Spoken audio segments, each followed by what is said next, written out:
கடாய் வச்சு எண்ணெய் போட்டுக்கலாம். வெங்காயம் போட்டுக்கலாம். பச்சை மிளகாய் ஒன்றே ஒன்று மட்டும். இப்போது வதக்கிக்கலாம். இப்போது மசாலா போட்டுக்கலாம். இப்போ வெங்காயத்துக்கு கூட மசாலா சேர்த்தாச்சு. இந்த மசாலாவில் என்னென்ன போட்டிருக்கேன்னா இஞ்சி, பூண்டு, வெங்காயம், தக்காளி, கொத்தமல்லி கொஞ்சம் அரைச்சி சேர்த்துருக்கேன். இது வந்து குருமா தான், மீன் குருமா.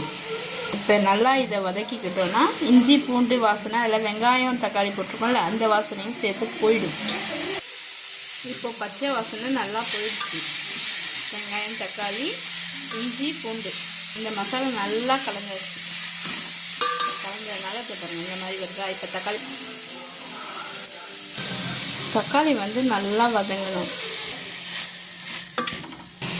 உப்பு சேர்த்துக்கலாம். சீக்கிரம் தக்காளி நல்லா வதங்கிடும் உப்பு போட்டால்.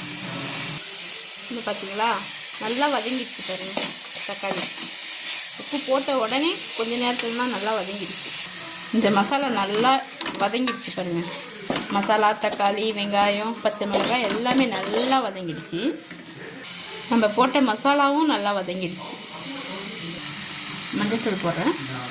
சக்தி மிளகாத்தூள் தான் போடுறேன்.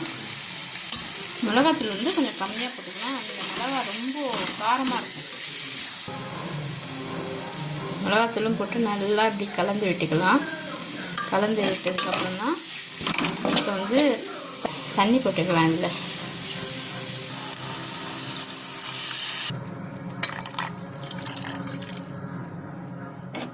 நல்லா கலந்து விட்டுக்கலாம். பாருங்கள் இப்போ நல்லா குழம்பு கொதிச்சிடுச்சுன்னா மீன் போட்டுக்கலாம். அரைச்ச தேங்காயும் சேர்த்து போட்டுக்கலாம். மீன் இப்போ போட்டுக்கலாம். சங்கரா மீன் தான் வாங்கியிருக்கேன். குழம்பு கொதிச்சிட்டான்னு பார்த்துக்கலாம். நல்லா கொதிக்குது. மீன் போட்டுக்கலாம்.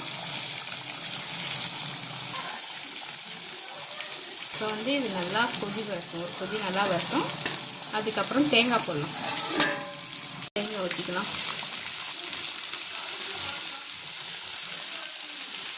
இப்போ குழம்பு நல்லா போட்டு நல்லா கொதிச்சிடுச்சு. இப்போ கொத்தமல்லி மட்டும் போட்டுக்கலாம். இப்போ குழம்பு ரெடி ஆயிடுச்சு.